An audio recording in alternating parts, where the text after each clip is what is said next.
सरकार की उदासीनता है। सरकार राज्य के लोगों की सुरक्षा, राज्य के लोगों की कार्य के लिए गंभीर नहीं है। उनकी गंभीरता ना होने के कारण ही आज इस प्रकार के मामले सामने आ रहे हैं कि अब 10वीं के बच्चों का भी पेपर लीक हो रहा है। काफ़ी बच्चों ने हमें फ़ोन किया, वो काफ़ी डिप्रेस्ड हो चुके हैं। वो बार बार यही सवाल कर रहे हैं, भैया क्या होगा हम लोग का फ्यूचर। तो सरकार कहीं ना कहीं जो आम जनता है, आम जनता के जो बच्चे हैं, उनके भविष्य को लेकर गंभीर नहीं है। वो केवल और केवल जो बड़े लोग हैं उनके फैमिली को लेकर, उनकी सुख सुविधा को लेकर गंभीर है, जिस कारण आज ये 10वीं की परीक्षा में पेपर लीक होना उसी का परिणाम है। क्या कहेंगे, आज से सत्र की शुरुआत है जी। आशा तो यही करेंगे कि जिन वादों के साथ सरकार बनी है और जिन मुद्दों का आज इस राज्य की जनता बेसब्री से इंतजार कर रही है समाधान होने का, राज्य की जनता जिन विषयों को चाहती है कि इनके समाधान होने से हमारा बेहतर भविष्य हो सके, हम चाहेंगे कि बजट उस अनुकूल पारित हो।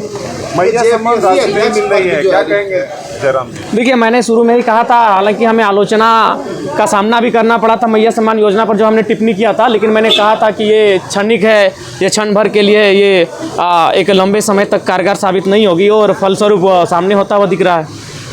जो रोजगार है या फिर जो सहायता राशि मिलनी थी, वो उसका क्या मुद्दा उठाएंगे आप सदन? निसंदेह सदन लंबा है और कोई ऐसे मुद्दे नहीं है जो छूटेंगे। धन्यवाद।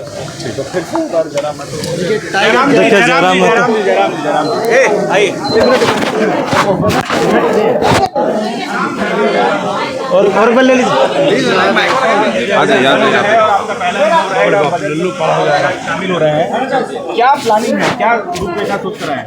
बहुत सारे विषय हैं जिनको सोच कर आए हैं, जो राज्य स्तरीय हैं, कोयलांचल स्तरीय हैं, जिला स्तरीय हैं, और जैसे ही हमें अवसर मिलेगा उन विषयों पर वार्तालाप होगी, उन विषयों पर चर्चा होगी और उन समस्याओं का निदान करने के लिए सरकार पर प्रेशर बनेगा। पेपर लीक का मामला किस तरीके से? देखिए करिश्मा जी, पेपर लीक का मामला बिल्कुल जघन्य अपराध है। जिन लोगों ने भी इस कृत्य को अंजाम दिया है, सरकार उन पर गंभीर होकर कार्रवाई करे, क्योंकि अगर ऐसा नहीं होता है तो जो आम व्यक्ति है उनका इस जो व्यवस्था है, जो सिस्टम है, उस पर विश्वास टूटेगा और वो ये मान के चलेंगे कि एक आम व्यक्ति का जीवन की सुरक्षा किसी के का दायित्व किन्हीं का नहीं, उनकी जिम्मेदारी किन्हीं की नहीं है। जयराम जी, आप कितने गंभीर हैं इन मुद्दों को लेकर के? जयराम जी का क्या स्टैंड है, क्या गंभीर मुद्दे हैं, क्योंकि जो पढ़ने वाले स्कूल कॉलेज के छात्र इस राज्य की भविष्य, इस देश की भविष्य हैं और उनके भविष्य के साथ अगर खिलवाड़ होगा तो निसंदेह ये गंभीर मुद्दे हैं। इन पर गंभीर चर्चाएं होनी चाहिए। अध्यक्ष की नियुक्ति अभी तक नहीं हो पाई है, स्ट्रैटेजी के साथ पहुंचा है, आपकी क्या स्ट्रैटेजी है? देखिए, हमारी स्ट्रेटजी यही है कि बजट सत्र के माध्यम से इस राज्य को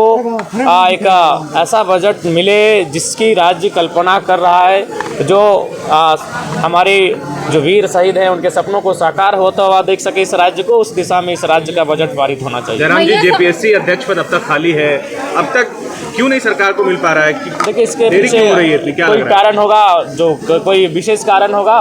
आशा करते हैं कि सदन जब चलेगा तो जेपीएससी अध्यक्ष की भरपाई की मांग उठेगी सदन में। लेकिन जो युवा वो कह रहे हैं कि जयराम जी अब इन मुद्दों पर बहुत सुस्त हो गए हैं। देखिए, सुस्त का सवाल नहीं, हमारा अगर धनबाद पड़ता है, आंदोलन रांची में होता है, इसीलिए देखिए आंदोलन में जब भी हुआ है तो रांची को हम लोग अपने रांची के साथियों के हवाले छोड़े कि यहाँ के आंदोलन को देखभाल करेंगे, उपस्थिति देंगे और उनको उनका सहयोग करेंगे।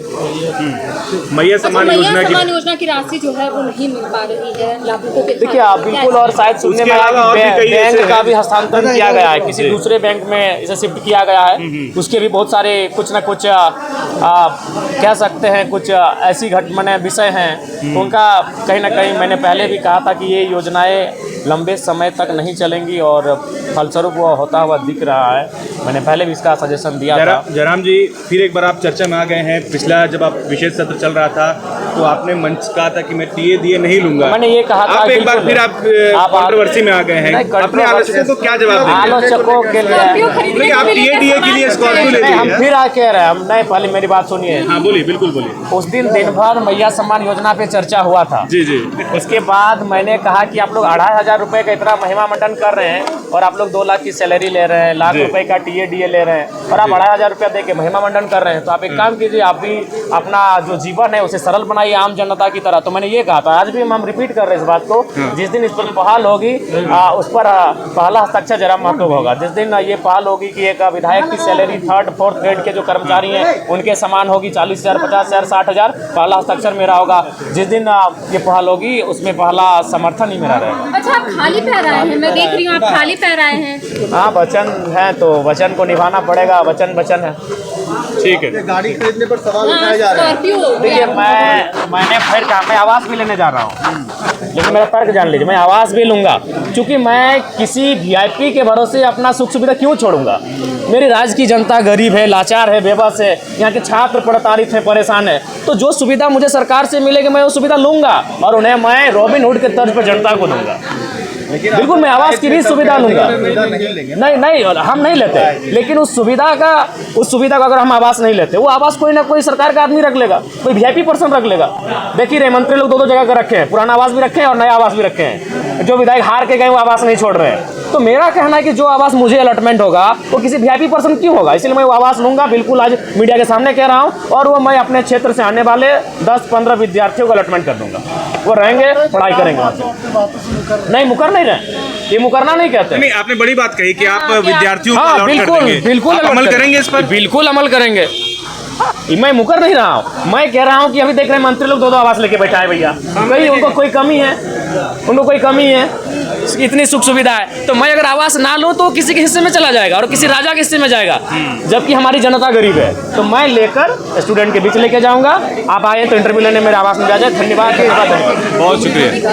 देखिए, जो है खाली पाँव आज भी जो है जयराम महतो आए हैं। जिस तरह से उन्होंने कहा था कि खाली पाँव, देखिए रहे मंत्री लोग 2 जगह का रखे हैं, पुराना आवास भी रखे हैं और नया आवास भी रखे हैं। जो विधायक हार के गए वो आवास नहीं छोड़ रहे हैं। तो मेरा कहना है कि जो आवास मुझे अलॉटमेंट होगा वो किसी वीआईपी पर्सन क्यों होगा, इसलिए मैं वो आवास लूंगा। बिल्कुल आज मीडिया के सामने कह रहा हूँ, और वो मैं अपने क्षेत्र से आने वाले 10-15 विद्यार्थियों को अलॉटमेंट कर दूंगा।